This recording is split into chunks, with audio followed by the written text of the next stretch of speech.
Welcome to the Books Between Friends podcast. 3 lifelong friends, 1 shared obsession.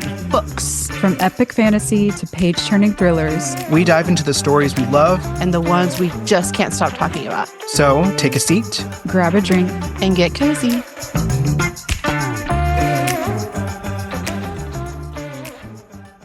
All right, welcome back, book friends. And speaking of cozy, what has been making you guys feel cozy these days? For me, honestly, today, having this day off has just been perfect. I made sure and got all my life admin stuff done over the actual weekend so I could just focus on things I wanted to do today. So it was nice. That's awesome. So for me, last weekend, I kind of had a not a very productive weekend. Like Saturday, I told you guys last time that I kind of spent all day in bed. I was kind of having a rough day. And so Sunday didn't feel as productive. Well, this weekend, I started off super productive. Like Saturday, I got up, I went to a coffee shop, I got a lot of writing done, and then I took a break and then went to a library to get even more writing done. So that kind of set off my weekend to be super productive. So yesterday I was really productive. I finally got all my Christmas stuff down. I cleaned the whole house. I caught up on reading that I needed to catch up on, and it was just a really great weekend. So that made me feel cozy, made me feel good, because it's okay, I got a lot done in my 2 days, and today I have just been kind of relaxing. So it's been amazing. I love it. Love that for you. All right, so similar to you, Jen, I had a very productive day yesterday. Not so much today. Today's been kind of even keel. But yesterday, I was texting y'all. I got boom, boom, boom, boom, boom, all of the stuff done for our podcast. And so I was just feeling all the productive energy. And so that it does make you feel cozy, because you're just checking things off a list of things that you need to get done. And so just to have it off my plate, at least for, another week, was good. And to get all the things done, we're starting to do more with Pinterest and YouTube. We're starting to be more intentional about our YouTube channel. And so I had all the ChatGPT and I have become very good friends as far as getting brainstorming together. And did you know you can even tell ChatGPT to talk to you in a certain way? It'll give you the option of what kind of tone you want it to take. And so mine is very fun and slay. I love this. This is a great idea. And we're feeling Yeah. we're feeling the positive vibes here. This is a great idea, Ethan. I'm oh, thank you. I thought so. What a hype man. It's lifting you up. I know. Yeah. I know. It's feeding into my delusion, but whatever. It's all good. Yeah. Awesome. Before we dive into part 3 of our discussion of Red Queen by Victoria Aveyard, I'm going to kick it over to Ethan for a quick PSA and shout out. All right. Thank you. Yes, this is your spoiler warning, your PSA, however you want to take that. If you're listening to this episode, we're assuming you've read through chapter 21 of Red Queen. There will be some major spoilers throughout, so protect those ears. Go read it and then come back and join us for the conversation. We'd also like to ask for a quick favor from our loyal listeners. If you have been loving our book chats, we'd really appreciate it if you wrote us a quick review on Apple Podcasts or wherever you listen to our podcast. It helps more book lovers, book friends find us and keeps our little bookish community growing. And we would love to give you a shout out on our next episode too. So please and thank you. Yes. Please. Okay, so now for a quick summary of this section, chapters 15 through 21. The next morning, Walsh brings Mare a secret note in her tea to meet at midnight. At the midnight meeting with Farley, Maven also shows up and joins the Scarlet Guard with her, and Clorn has already joined as well. They plan an attack at the parting ball, and Maven and Mare agree to help coordinate it. Mare begins training alongside the princes and the other Silvers, and during a sparring session, Evangeline challenges Mare. Though Mare initially holds her own against Evangeline, Evangeline quickly overpowers her, and Cal has to step in to prevent her from killing Mare. But Mare is injured, prompting Maven to swiftly remove her from the arena before anyone notices her red blood. Later, Cal helps Mare practice dancing for the upcoming ball, and the two share a kiss during one of their dancing sessions. At the ball, the rebellion's plan is set into motion. Disguised as servants, Scarlet Guard members open fire, plunging the palace into chaos. And Mare cuts the lights to help the rebels escape. But an unexpected bomb explosion makes it clear that the plan has gone off the rails. Several Scarlet Guard members, including Farley and Clorn, are captured. In the aftermath, while Farley is being tortured, Ptolemus Samos, Evangeline's brother, rushes into the cell and kills Tristan. And he almost kills Clorn too, but Mare uses her ability to stop him. Later, Julian helps Mare break Clorn and the other prisoners out of the palace. Though she's shot in the process, the prisoners are freed, and Farley promises that they will meet again soon. Dun, dun, that's dun. the section. This was a really great few chapters. Like, so much happened here. Yeah, a lot. I think a lot really happened towards the last two chapters here in this section. Yeah. When I finished, I remember texting you guys like, y'all, 20 and 21 are action-packed, and they were. And yet again, I feel like that was a perfect stopping point. Yes, I know. I was really Somehow we upset just always night. calculate it well. I know. I was telling Baxter, because, he's a person I talk to. I was like, Baxter is her beagle, for those of you who don't know. Oh, yes. I was It's like, the why? beagle. I was like, why did we have to stop here? I, turned the page and nope, okay, stop. So, restrain yourself. Thankfully, it was 11 o'clock, and I was already tired, so I was like, all right, I should go to bed. Time for bed. Yeah. 21-year-old you would never. No. I know. 11 all right, o'clock. So... Exactly. Now, to dive into our discussion, just a quick reminder that we do a 3-2-1 structure, meaning we will each share 3 things that stuck out to us from this section, 2 character moments, and 1 theory or prediction. So to start us off on the 3 things, my first thing is I just feel like there's something really fishy with Cal's mom's death. So there's several points throughout this section where things get brought up revolving her death that make it seem like something else nefarious was going on whenever that happened. So in chapter 15, Julian tells Mare that she was killed. Then in chapter 18, she learns that Sarah Skonos, the healer that healed her after that sparring match with Evangeline, she was actually Cal's mother's best friend, and she can't talk now because her tongue was cut out for, quote, saying things she shouldn't have after Cal's mom's death. So, obviously she was saying something that caused her to get punished in this way. And then in chapter 21, Julian tells Mare that they said it was a suicide and he believes that she was actually murdered. So, obviously the question is what the heck actually happened to her? I think Ethan, you might have been the one to bring up obviously Alara is suspect number 1 in my head. Probably, I would assume for you guys too. But what do y'all think?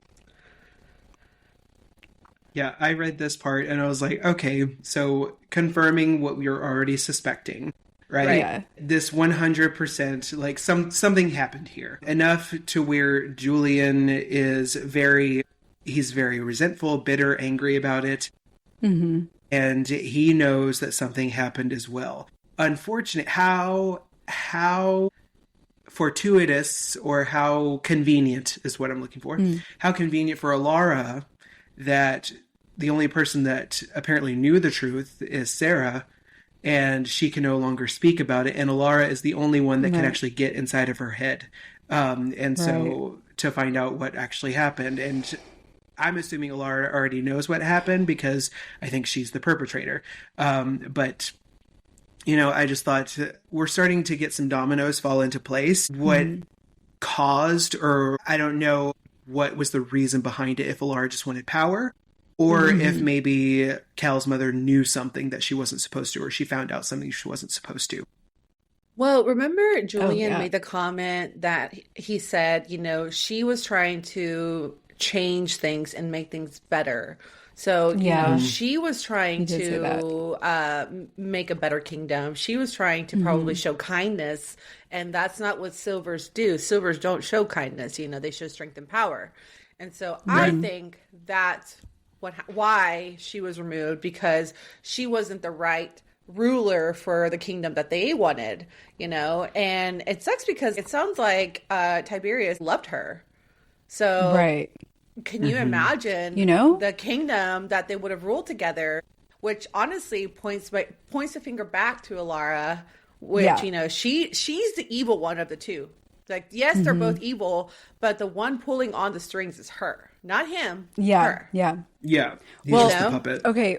While you were talking, it just made me think, okay, so she's a whisperer, right? Is that what her ability Yeah. is called? And so she can like read people's memories and minds, but that also, I think, allows her to control them, I Yes. think, Yeah. similar to what Julian does. And I wonder if she's controlling the king to like be this, ruthless, evil Oh, ruler I didn't even think about with her that. ability.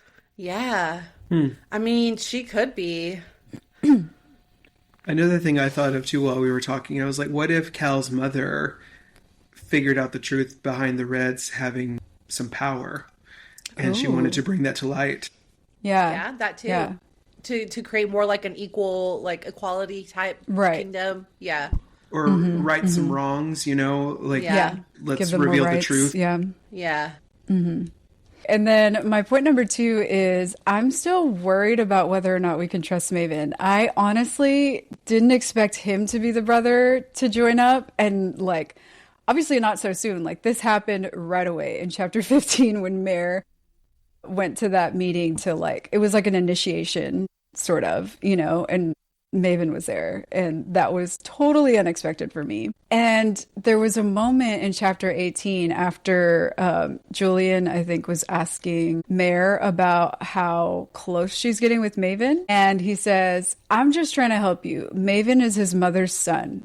And that's why you're in danger from everyone, even Maven, even me. Anyone can betray anyone. And you are playing a game as someone's pawn.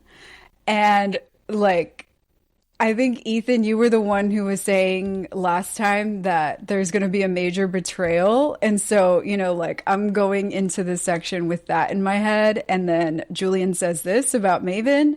And I was also like just surprised by how quickly he joined the cause that, Yeah. It just kind of seems suspicious to me. And I don't fully trust him, you know? Yeah. Okay. So there was a comment that Cal made about Maven that I was like, okay. So Cal doesn't really say anything about his brother. Like Maven has a lot to say about Cal, but Cal doesn't really have a lot to say about Maven. Like he keeps to himself for the most part, right? But there was one part where he was talking to Mare and he says, Maven, I'll never be the prince Maven is. And what I think that he meant by that Okay. is that politically he won't be the prince that Maven is. So making it seem like Maven is not what he's really showing to be. Like he's not who he says he is because he's playing the game well. That's how I took that comment, because Cal is more about like, military strategy, fighting, like that's his thing. Maven Yeah. is not that. That's not his strength. I think his strength is the political corruption, and he knows how to play the game well. So that really made me raise my eyes after what Julian said about Maven being his mother's son. Yeah. Right. So I'm going to reserve my thoughts on Maven because he's one of my character choices. Okay. But I love his character. I do. Yeah. I am incredibly suspicious of him, especially after this section. Like he joined the Scarlet Guard. Hello, who's not part of the Scarlet Guard at this point? Like Right? that's what it made it seem like, because he joined so quickly. I was like, okay, Yeah. who Right. should I expect next in here, walking in here anytime? Alara? Well, and it was his guard who brought him there. So a lot of the guards and servants are probably part of this too, It's so weird. Yeah. I am saving more of my thoughts on Maven because, like, my theory and prediction revolves around him. Okay. Oh, So, interesting. Okay. yeah.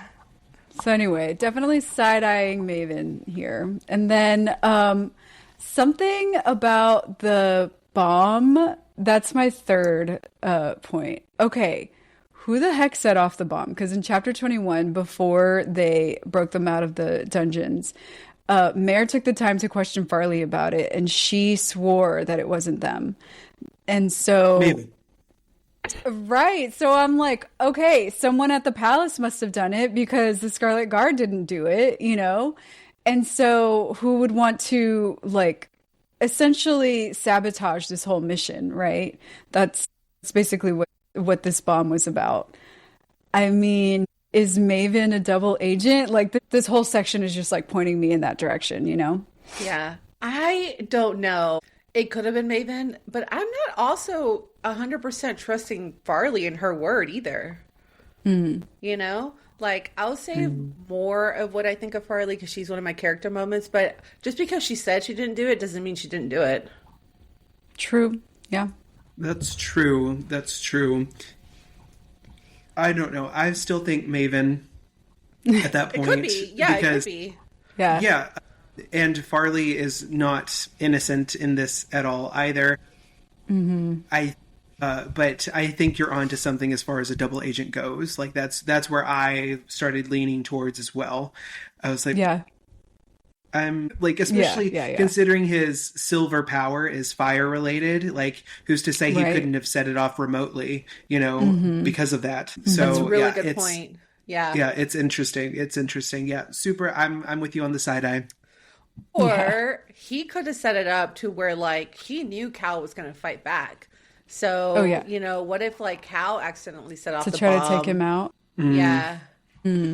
Oh, I mean, that would fall into his, like, master manipulator. If he is this master manipulator. Right. That could, and he could eventually pin it on him, you know? Right. Yeah. Right. Oh my gosh, what if he's forcing him and... What if he's forcing Mare and Cal, like, forcing them to have time together? Like, forcing them to have time together where there's an attraction, and now they're the perfect fall couple. You know, like, they planned this together the whole time. Oh my gosh. God. Yeah. I didn't even think about the whole couple thing, but as we were talking, I'm like, wait, but Cal has the same abilities. He could have accidentally set it off because he immediately stepped into action, and Cal and Maven probably knew that was going to happen. So, like, as he was trying to fight the rebellion, crazy. Oh my. Yeah. All right, Ethan, what are your 3 things? Okay. Let me know how y'all feel. Like, after talking about this now, like, I feel a little slightly different about Maven because I kind of hope that this is true because that would be an incredibly interesting character to read. But let me know how y'all feel because I feel blah about the princes so far. Okay. With how they interact with Mare, at least. Them individually, I like their characters. But when they interact with Mare, I'm like, okay. I'd rather, at this point, just Mare be her own independent, strong woman self, because I don't really feel the chemistry either way between these characters. I mean, at first, I thought Maven was gay. And he was, you know, like, not attracted to Mare at all. But now having them had their couple of moments, I'm like, okay, there is, like, slight chemistry there. And apparently her and Cal, you know, smooching when they have a time. But I don't know. I'd be fine with the lack of romance here. I'd be fine with just focusing on the story. That's obviously not how it's going to go, but how do y'all feel about it all? I like it, but I mean, look who you're asking, you know? I know. Yeah. Jen's always going to seek out the romance, so... 100%. As far as chemistry goes, I think there is chemistry literally on both sides. Like, at least the way I'm reading it. I like a good forbidden romance, you guys. Like, those are my favorite. I love seeing things that aren't supposed to be happening. And so Cal and Mare are a forbidden romance. Yeah. I love the secret, you know, stolen moments. I love that yearning, you know, and he's obviously yearning after her. Yeah. So that, to me, I like that. And to me, I do see chemistry there. Do I want them to jump into something right now? Absolutely not. I am right there with you, Ethan. I want to see more about the rebellion. I want to see what people's motives are. I want to see, like, what is going on. Yeah. So I really like that Victoria doesn't focus that much on these romances, you know? Yes. Yeah, I would It's agree not there. like the Yeah. main event. Yeah, exactly. Yeah, I'll be honest with you guys. I'm like, I see glimpses of a little bit of chemistry, but like between both of them. But yeah, I don't feel it as much like you said, Ethan. It's just from Maven, like because I'm suspecting him now, I almost feel like he's kind of like pushing it as a manipulation tactic. Right. And then with Cal, I think it might be genuine that he actually has these feelings for her. But yeah, I don't know that I see like that full on chemistry as well. Right. Yeah. Yeah. I mean, obviously there's more books, so we have more time to develop any of that. True. Yeah. To possibly happen. So as the books grow, like sure I wouldn't mind seeing it, but as of right now, I like where the story is. Yeah. And the focus on it. I like, of course, I always love the political stuff, and seeing all of the inner workings of it is like top tier for me. Yeah. Okay, second question. Are y'all having as much of a hard time reading people's intentions as I am? Now that we've spoken about this, obviously, like this, I wrote these notes before we started talking, obviously. Yeah. But everyone is still like, even though we've talked about Maven here, he's still a question mark to me. Right. I kind of love it, but it's also kind of driving me insane that I can't pinpoint because usually I'm pretty good at rooting myself in the reality of the story and being able to tell where the story's going. Like I'm usually pretty, and I feel like the three of us are, especially, Rebecca Yarros, I feel like kind of has to draw that out of you because she hints at everything with such nuance that you have to question everything. Yeah. And so that's what I'm feeling here. Like I can't pinpoint anything, and it's driving me crazy, but I love it because it keeps me guessing. Yes. And I don't get enough of that as a reader, honestly. So I'm enjoying that aspect. What do y'all think? I have to agree. Like, I feel like I'm being pushed and pulled both ways as far as like who to believe, who's the good guy. Is there even such a thing as good right now? Like, I just feel like everybody has their own motives and intentions in the middle of this war. I don't know which one's a good one though. Like, you have Farley over here who says she's fighting for the res, but is she really? Then you have, the Silvers who just want to hold on to their power, to their strength, I don't know. But the other thing too, like, I keep going back and forth between Cal too. Like, I feel like we get a little bit from Maven where like he's talking down about his brother and he's talking about how Cal doesn't care. Cal, wouldn't, what was exactly what he said? That he doesn't have what it takes to make the necessary sacrifices for change or something like that. So like Maven tried to talk bad about his brother, but then you actually see the good side of Cal. Like you're back and forth on who to believe. So yeah, I'm right there with you. Like I cannot figure it out either. And you can't really take anyone's word serious either, because it's like you want to believe what Julian is saying, but Julian also has secrets of, himself. So can we actually believe what he's saying? Yeah.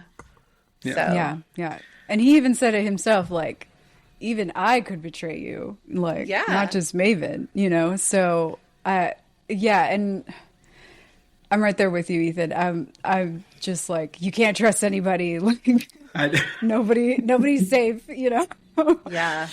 This is, even though this is YA, it feels very Game of Thrones in that respect, because you don't know who you can trust. And so it's very mature on that level, because it is written in a way where you're like, okay, like I can't imagine my 17-year-old brain reading a YA like this, being able to keep up with that. Like I would just take it for what it is. Yeah. And just go with it. But now I'm like, oh, that's really okay. I like that quite a bit. It's like, good on you, Victoria. Right. Well, it's what keeps you like pulled in, keeps you intrigued, like trying to figure out where the story is going, because I still don't know. I still don't even know how this damn war started. Like, they keep saying that it's over land, but there has to be way more than that. Yeah, I know. So. All right. And then my third thing that stuck out to me was the night of the party. Okay. How did y'all feel about Mare having to endure all that? Because it read kind of gross to me, not because of Mare, but because of Maven. Mm-hmm. It made me, I mean, another point against Maven here. I still love his character, by the way. But it Yeah. made me uneasy that Mare has barely known these people, but has been read all of her life, so she knows the injustice firsthand, and she's having a much harder time with these deaths or potential deaths that are going to happen that night than Maven is. Even Yeah. though Maven Yeah. says he's still struggling with it, it's difficult for him too. I don't believe him. Like, I Yeah. don't believe him when he's saying it, because she hasn't known these people very long, and she has every Yeah. right to hate these people. Yeah. And she's struggling, and he's not, in my opinion. What do y'all think? Yeah, Well, I Mare, agree. Like yeah. when she almost had that breakdown, he was the one that was like, it's gonna be worth it. Like it's a necessary sacrifice. That's one thing he kept saying, a necessary sacrifice. And yeah, to your point, she didn't know much about these people. She's barely started to get to know their names, let alone like, know them on a personal level. And she like almost had a breakdown at the ball, like looking at them in the eyes, like shaking their hands, and she almost couldn't do it. But yeah, Maven just seemed like, oh no, this is what we need to do, and very cold about it. Yeah. Yeah, the minute she saw like that last person that I guess was on the hit list, and his twin, that's where she lost it. Because Mare sees people as human beings. She doesn't have Right. any prejudice against these people. She hates them for the way that they treat the Reds, but just people, like innocent people who don't need to die. She sees everybody, for being human. And yeah, I don't think that he struggled at all either. Just like you said, Ethan, like there was no struggle there. Like he easily gave it up. And I could tell from the meeting he was having with Farley, like he was going to be fine with all of the violence and all of the killing and everything that was Yeah. supposed to be necessary. So yeah, I felt for Mare here. And then like having to hold the light so that people could escape while you're in the middle of this chaos. I can't even imagine. I already imagined her crouching on the floor in a little ball, while everything is like shit's, just happening around you. Like that's exactly what I was imagining in my head Yeah. while I'm thinking of this poor girl trying to hold on to her power like that. Yeah. So those are my three things, and yeah, after our discussion so far, I'm excited to talk about predictions and theories. So my first thing was really stuck out to me was the prince's contribution to this war. Like Maven and Cal, they're each contributing in their own way, and they're each doing it in very different ways. And like that really caught my attention because now Cal is also going to be going into this war. And, he's leading his I own forgot about legion that. at the war, at the front of the war. Like he's actually going to go in and he intends to actually fight. He's not just going to be there as a symbol, he's going to fight. And so this is what he tells Mare. He says, this is the first completely silver legion going into the trenches. They're going to fight with the Reds, dressed as Reds, serving with Reds. The Lakelanders won't know who they are when they get to the choke. And when the bombs fall, when the enemy tries to break the line, they're going to get more than they bargained for. The Shadow Legion will take them on. So that's Cal. And then, as we already discussed, Maven joins the Scarlet Guard. And like I said, he immediately gives up 4 really important names. So like they're each contributing. And what I love about this is like, who's doing the most good here? Who is going about this the right way? Like, I don't know yet. Like, is Cal doing the right thing by what he's doing? Is Maven doing the right thing by what he's doing? Like, I can't tell. And that's what I love about this part, Yeah. What do y'all think? So again, like we've already talked about how I'm really suspecting Maven in this section. So like I'm not gonna lean towards like he's the one doing the right thing. And then Cal, I almost feel like is just a little bit ignorant of like the reality of what's going on in this war. Like this war is a farce, in my opinion. Of course. And like they don't need to be fighting this war realistically. Right. So like what is the true motive behind the war? And he's volunteering to go out there and like with good intentions to fight side by side with the Reds and lead a Silver Legion, but at the end of the day you're just putting more young people out on the front to go get killed, So no one's right in my opinion. Well, that's Yeah. what I'm saying. That's what's so great about this Yeah. section. It's like Yeah. they're both trying to do something about it, but Right. In different ways. yeah, who's on the right side here? I don't know. My inner cogs of my brain are at work here. I'm about to come up with like a radical theory like I normally do. Hello, my theory about Riddick and Onyx Storm. Yeah. So I'm wondering if this is an extension of Maven's manipulation here. And he's actually the one manipulating Cal into thinking that he needs to do this to get him out of the picture. Like he might potentially Okay. die on the front. And yeah. And thinking about who their targets were of that night. Right. You have a family man, a lieutenant Macanthos or Colonel Macanthos, Colonel. Yeah. Colonel, and then you have Evangeline's brother Yeah. as targets. Yeah. And there was another one, but those three stick out in particular because you have this family man, you have the well-respected colonel, even though she questioned the queen, and you have Evangeline's brother, perfect targets to get more Silver sympathy, right? And for Silvers to want to get enraged about. So I think those targets were very purposeful as well. Like that was For very Maven thought to out. And point who out. supplied the targets' names? Maven did. Maven. Yeah. Yeah. Yeah. Okay. To cause chaos. Yeah. Mm-hmm. I don't think Hal is as ignorant as what you just said, Steph, but I'll talk more about him once I get to my character development. Okay. But you could be right, Ethan. He is being manipulated by Maven, and he's just pulling all these strings because remember what I said? Lara is the one pulling the strings here. Like you can definitely tell she's the one manipulating the king. And with Julian saying that Maven is his mother's son, like, Yeah. I'm just so upset here. I'm hoping all of this is true, actually. Like, this would be Yeah. so interesting to read. I want to read it. Okay, so my second point is Mare's first training session. A lot happens during the first training session. They go out and train and she gets to see like what everybody else is doing. And even the first time she engages in the sparring or whatever, like that was all super interesting. But what really stood out to me was like in the very beginning when she first got there, she was watching some of the other Silvers practice their magic. She pointed out that Elaine can disappear. Oliver is a wind weaver. One of the houses, they are eyes, meaning that they could see in the immediate future. And this is exactly... Precogs. Yeah, and so this is That's her cool. thought after she saw that. She said, or she was thinking, just imagine what they can really do. So strong, so powerful, and these are only the kids. And just like that, my hope evaporates, shifting into fear. And I'm feeling for her because just like you said, Steph, she is 17 already dealing with some heavy ass shit. Now she's in the middle of this big ass war, faking to be a Silver among some very powerful people that could all easily kill her. Like, I would be scared shit too. So that just really stood out to me. I was like, oh, my girl. Oh, I feel so bad. Like, what's going to happen Scary. to you? Yeah. Yeah. No.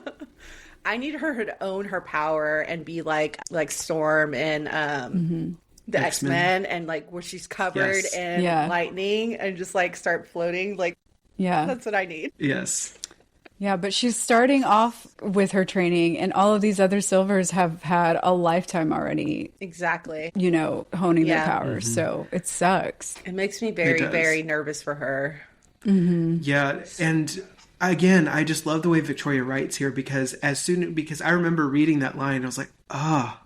well, when you put it that way. Exactly. Yeah, this is scary. Like, I You're was just like, I was fuck. depressed along with her. Yeah. I was like, damn.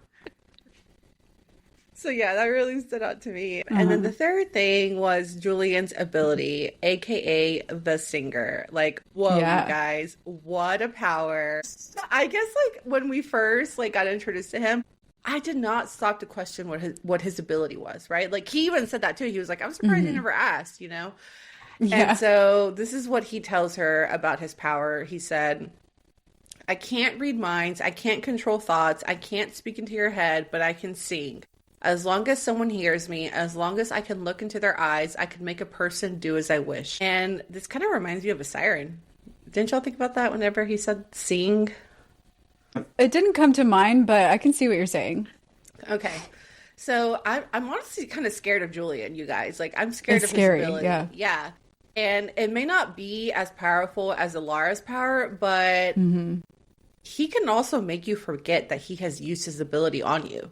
Yeah. I know, like, hello, Imogen. Like, Exactly. that, Brings it made into me question. think of that. Yep. Yeah. Exactly. So he says he hardly ever uses it, but is that true? I mean, I you wouldn't know. know, right? Exactly. Just tell you to forget. So now I'm like questioning fucking Julian now too. Like, that reveal Yeah. was a huge reveal, and I'm like, fuck. Like, damn, now I Right. can't really trust him either. I thought I could trust Maven with Mare. Now he looks like we can't. I thought I could trust Julian. Looks like we can't. And even Lucas, he even made a comment about how Reds belong in their place in the very beginning. I feel like I can't trust Yeah. Lucas now either. Like, all the people that I thought were in her corner. Trust no one. You guys, yeah. Well, honestly, like, everything that I've said about Maven could have been done by Julian by proxy. Like, Yeah. so you really can't trust anyone. I mean, they seem to really hate each other. Yeah. Yeah. Yeah. And that's another thing is that they had an interaction in this section where obviously there's some bad blood between them. And Yeah. even Cal, when they were doing their dance practice, said he has his reasons for not liking Julian. And so like, what could Yeah. that be, you know? I thought that he said that about Sarah. I thought he said he has his reasons for not liking Sarah. No, he was talking about Maven because Mare asked But Cal, Maven not like, liking Julian. why they okay. seem to hate each other. And he didn't really say anything specific, but just that he's got his reasons for it. Well, then Cal What knows if what's going Maven? on. I know. Yeah. What if Maven caught Julian trying to sing to him one time, or sing to the Ooh. queen, and that's why he doesn't like him? Because I wondered that too. I was like, why does Maven not? I understand why Cal is a little awkward around Julian, but why does Maven Yeah. specifically not like him? Right. Interesting. So those are my three things. Okay. Ooh, good Awesome. convo. Good convo. Yeah. I'm just really frustrated with like what's coming next. Yeah. Yeah. It Yep. could really go in several different directions. Exactly. I'm gonna start reading. No tonight. idea. Yeah. No, literally, good. me too. Yeah, me too. I've been like itching to finish this because I'm like, what is going on? Yeah, I need to know. Yeah. Okay, so that leads us into our next segment, which is our two character moments. So for me, my first one comes in chapter 20 when the king had Cal torture Farley. I got the sense that he really didn't want to do it. And then when Maven convinced him that they could, lay off the questioning and they needed to go like face the people back up in the ballroom, I noticed that he had this like moment of a sense of relief. Yeah. And so she said, my grip tightens on Cal's arm, feeling the tense muscles beneath. He relaxes into my touch, looking like a great weight has fallen off of him. So, I'm still holding out hope. And like I said earlier, that I feel like Cal is a little more innocent about like the true machinations and manipulations that are happening behind the scenes. Not just with like how the Silvers treat the Reds, but like with the war and what's going on in the palace, even in his own family. And so I want to believe that he's still good. Like of all the people that I'm like, we can't really trust this person or this person, like Cal is not one of the people that comes to mind. Like I really feel like he has good intentions at heart, even though he's, like misplacing them and like, choosing to use his ability and power to go fight on the front. Yeah. Yeah, it also sucks too because like he called Mare because obviously he saw Clorn there and he recognized him as Mare's friend. But everybody went with him whenever he went to go look for Mare. Yeah. So he had a whole fucking audience and he probably was not expecting that, Yeah. And you could tell this whole time the king was there, Maven was there, like you said, even Evangeline was there and pushing him. Yeah. And so, I could tell that he was putting on this facade of being strict and like powerful and all this stuff when, he really wasn't comfortable in that situation. So And I really hated that Evangeline called him weak. Like I right know. when they were all Yeah. leaving, she goes, "You were Gross. weak, my prince." I'm like, "Get the fuck out of here! Yeah, get out of here. You're Can we please gross. Yeah. kill her off?" No one wants you. Yeah, Please. I need her to be Yeah. killed off. She should have been the target. I Honestly. cannot stand her. I cannot stand her. Please. What if she's working with Maven though? I could see that. I could definitely see that. Okay. I don't know. Okay, sorry. I think, yeah, I'll save that because that's going to talk about my prediction. Okay. Okay, okay, woo. Ooh. Okay. Okay. And then my second character moment was when Julian helped Mare break the prisoners out of the palace in chapter 21. I just loved that moment for him. I know I'm kind of suspecting him a little bit now after our conversation, but I just thought that was a great moment of redemption for him. Like, he has been silent for all of these years and just like living in the shadows, knowing that his sister did not kill herself and that the woman he loved was punished for trying to speak out about it. And so he's, you know, he's finally fighting back in the way that he can, in a pretty cool way. Like, his power is crazy, you know, like we just talked about. And so I was just happy, you know, like happy to see this moment for him. You know, my immediate reaction was not that. When I read that section. Really? Yes. Okay. So again, me and Baxter are having these conversations, right? So I'm sitting on the couch and I'm reading this part and I said, "Yo, what the fuck?" I was like, "You did not just tell him the truth. Like, what are you doing, Mare?" I was mad at her, actually. Really? Okay. Because she's panicking, first of all, right? She's panicking because, you know, they're about to execute her best friend. They're about to find out the truth, you know, so she's in a panic. And the first person she runs to is Julie. "I'm one of them. That was me. I did that." I'm like, "Dude, what the fuck are you doing?" Like, Yeah. that's how I got that. Like, him, and he immediately reacted and he was pissed, right? So Yeah. I think that him helping her, there has to be another motive behind him just like redeeming himself after what happened with his sister. Like, I don't know, because I mean, he was pretty pissed that she's involved. And I don't know that it was coming from like, you know, "I told you to protect yourself" kind of thing. I don't know. I just did not get a good vibe from that situation. Like, the minute she told him, I was really upset, but that was just me. Because I'm fearing for her, you know, like the more she opens up to people, like I feel for her. And she's like, "Oh, I did that. I joined them." I'm like, "What are you doing?" Yeah. Yeah. That's fair. And like, my reaction was just like, "Oh, shoot, like, you know, that was a gamble. I don't know if you should have done that." But then I was like, "Oh, good. He is going to help. Okay, cool. Yeah. We're going to do this." Yeah. So I'm just going to segue because Julian is my first person to talk about. So I think that's a good segue from you to me. Perfect. So if we're assuming that Julian is a good guy here, Right. and now that we've talked, I could very much see him not be. Yeah. But that aside, Yeah. Oh, Victoria. if he's a good guy, I appreciate what he's doing here, but I would think that this would still be fairly easy to trace back to him, because even if you can erase memories, Alara is still, and she's smart enough to know to not look Julian in the eye, right? She can see him coming from a mile away and she'll automatically put her head down. So I'm wondering, wouldn't that be easy to trace back to him? Because all she has to do is see who doesn't really remember anything, or if anything is out of the ordinary in that way. So in that case, it made me worried for him, because it made it seem like this was his final hurrah, that he was going to do this. And that when he made people forget about them ever having anything to do with this, it wasn't necessarily for his sake, but for Mare's. Right. If we're assuming that he's a good guy here. Right. So he did all of this knowing that he was going to get caught, probably executed, but Mare's involvement would never be able to be traced back to her. Confirmed. Yeah. Okay. Yeah. True. I mean, see, now I'm thinking like maybe he is a good guy. I don't know. Yeah. So I'm loving the way this is written, because it keeps me on my toes here. Yeah. Yeah. All right. The second character I'm combining into one because I'm just calling them the brothers. Yeah.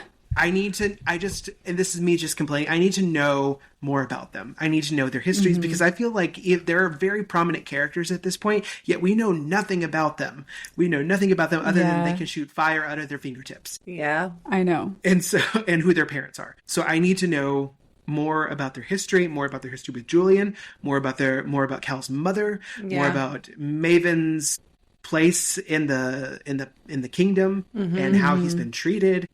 And, you know, what their true motivations are. I need to know more.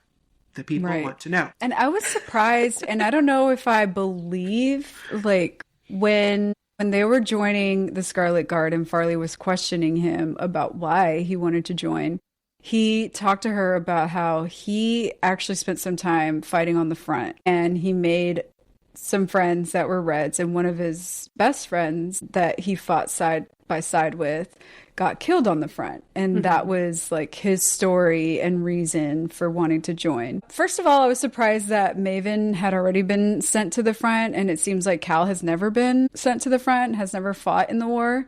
They both and have. then also, like, I question whether or not his little story is true because, again, I'm questioning everything about Maven right now. Well, So, Julian, I think that's fair. I think it was Julian who said that the boys both got sent to the front for training. So I think that both have been. Yeah. Okay. So they have both been sent there for training purposes. I don't know if exactly to fight, and I don't know that Maven was actually fighting. I think they were there training, and they got to meet some of the other soldiers and, you know, things like that. I think Cal going for the first time is the first time fighting. But but it was brought up before that both of them have been at the front to train. Gotcha. Yeah. But yeah, I don't know. I don't know to believe that story either now. Yeah. I know. Like, I don't, yeah. And it was a little bit of a cliche story too. When he was telling it, I was just like, well, I was already feeling that way at the fact that he was the one that showed up, you know? And also, and then like, he went into the story and I was like, I don't believe it. And also the way he talks about Cal, like, he talks very poorly of Cal. He does. Yeah. And I don't like that. Yeah, I mean, it just goes to show that if he is this big baddie, that he's a master manipulator, and he will always go for what makes someone feel, right? Because that was a very feel kind of story, right? Like, I saw, like, one of my good friends who was a Red get gunned down in front of me. And not only is he getting Farley on his side, but he's also getting Mare, you know, because she's a Red. And what better way to sympathize, help make her sympathize with you? Yeah, exactly. Okay. So my first character is Cal. I feel like there was a lot of Cal moments that I really liked in these chapters, but that's just me. I still have the feeling that Cal is still the good guy. Like, I'm still seeing good intentions from him, even as much as, like, Maven tried to make him sound like he doesn't care. Like, I'm not seeing that from Cal. Like, I'm seeing the opposite, actually. I think Cal's a really smart guy. Like, earlier you said maybe he was ignorant to, like, what everything was earlier you said that he was ignorant to what was really going on in the war. I think he's actually very smart. Like, I think he knows what's going on, and I think he knows not to act as impulsively as Maven is doing. Like, Maven joining the Scarlet Guard is a very impulsive move, you know? Yeah. And so I think Cal, being the strategist that he is, and I've used this analogy before, but, like, he's playing chess and not checkers. Like, he's thinking of, like, all the moves he has to make ahead of time and is learning to do that very quietly, very behind the scenes, knowing that he doesn't want to attract too much attention on him. So I think him going to the front to show himself at this general is probably him trying to figure out what's going on out there so he can figure out how to help. That's what I think, you know, like, again, I'm seeing Cal as a good guy, so I'm picking up on all these things and making them look like good intentions, right? Yeah, yeah. I also, of course, love the moment where he kissed Mare. Like, I'm telling you guys, I love these little romantic moments. Yeah, and I thought it was so funny that, you know, when Mare was saying, well, isn't the prince's place next to his princess, you know, Evangeline? And he goes, she'll be all right. I'm not going to miss her. And then he goes, but I'll miss you. And I was like, The squeal. actually squealed after I saw I that. have no doubt. Yeah.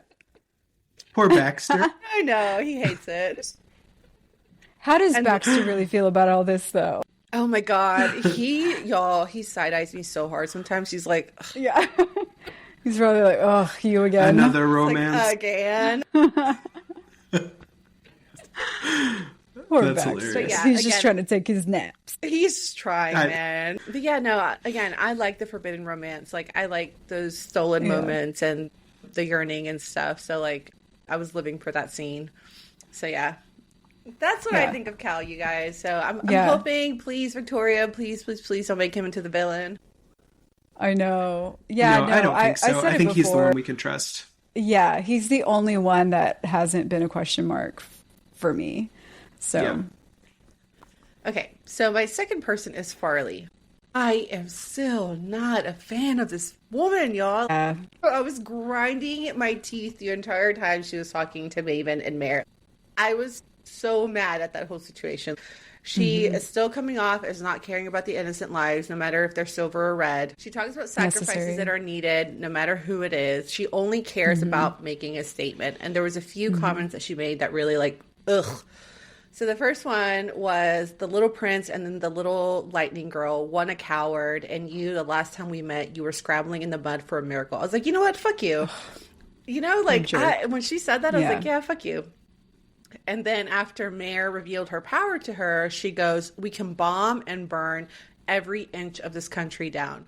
That's why I think that her saying that she had nothing to do with that bomb, to me, that was so, I was like, nah, you had something to do with that. Like, you don't care. I didn't catch that. Yeah. You know? I totally forgot that she had that line Yes. when they were like planning out the attack. Yeah, That's the crazy. minute that Mare, like, because Mare was trying to show her, I'm not that pathetic girl you met. And then instead Farley got excited about it. She's like, well, then we can bomb and burn every inch of this country. Like, I was like, yeah, that to me made me like, I don't like this girl. She doesn't care. Right. Yeah. And then even Mare questioned her after that. She said, and what about everyone else? What about the kids and the elders and anyone who hasn't signed up for your glorious revolution? What happens when sentinels start rounding them up for punishment when they can't find you? And she didn't really have an answer for that. She talked about sacrificing the sacrifices that are needed. And so like that really just pissed me off. So I am not a Farley fan, you guys. I don't know. What do you guys think? Yeah. No, I'm not a Farley fan either. It struck me as genuine the first time reading it when she said we had nothing to do with the bombs. But after talking about it, well, no, I could totally see if she had something to do with it. Yeah, no, she talks about sacrifices are necessary, but she was the first to hop out as soon as she was like, oh thank God. You know, like, you're here to save us. Fantastic. Yeah. Maybe not the first to hop up, but she was not relieved. turning it down. Yeah. You know, she Right, was relieved. yeah. And I was like, if you're so willing to make sacrifices, then why aren't you willing to put yourself on the line too? And so, yeah, that put a bad taste in my mouth. I'm not a fan so far. Yeah. Yeah. She clearly is just out for blood, literally. Yeah. Like, no matter what side. Yep. And that can only lead to disaster, obviously, like we saw here. And so, so now I kind of just like took her at her word when she swore that the bomb wasn't her. And now I'm like also second guessing that. So, Yeah, no. I was like, she's so fucking bluffing. Like, I can't stand this woman. Yeah, she's awful. She's not a good leader. No, she's not. Okay, so now we get to the last segment of our 3-2-1, which is our one theory or prediction. So I've already said it throughout this episode, you guys, so it's not going to be a surprise to anyone here, but I'm thinking Maven is definitely a double agent at this point. I don't really seeing like I never saw him being the first one of the brothers to join in the first place. Yeah. And the fact that it happened so soon immediately just rose a red flag for me. I was like, this doesn't feel right. You know, and that little story that he had about his red friend on the front dying. I'm like, that sounds like a lie. I don't buy it. Yeah. So yeah, I don't trust him. I think he's the rat. He's a double agent. He's gonna betray Mare. Yeah. Again, I think this segues very naturally into mine. Okay. So, yeah, at this point, my sus meter is off the charts for Maven. I like his character a lot, even if this is the case, even if he is the bad guy. He's just interesting. He's incredibly interesting to read. He's complex. Yeah. I love it. I think Mare is incredibly naive to believe in him as much as she does. Yeah. Even when Julian told her, he was like, he is his mother's son. Please listen to me. I have seen, like, she should realize she has seen this child grow up. Like, he knows Maven. Yeah. But again, that's assuming Julian is the good guy. Yeah. So I'm going to extend, I'm going to extend this theory a little bit. Okay. I think it's one of two things here. I think it's Alara and Maven teaming up together. Okay. And he's reporting back to her about every little thing, because it struck me as odd of the night of the party when they're all in the base together. Even though there's a lot of people, there's not as many people as there were in the party. So it leads me to believe that Alara still could have been questioning every single one of those people in that room at the same time, especially considering what happened. But she didn't. And so it made me like, why question if you already know what's happened? Right. Yeah. So that's one side of it. My other side is, if everything that I said is still true, but Julian is the one pulling the strings and making it happen. We don't necessarily know how close you have to be for him to look you in the eyes. He could be across the room and still look you in the eye and still do it. Yeah. So, I mean, maybe that's the case. I think that could be the case. And what I think would be telling is if we notice any side effects from the singing from the Sentinels, and if any other character has had similar side effects in the story, we could kind of trace it back to Julian. Like maybe they have headaches or something, or something like that. I think that would be interesting to read on. Yeah. Right. Yeah. Now I'm going to be watching out for like any side effects. I know. See. Ooh. Okay. Well, like,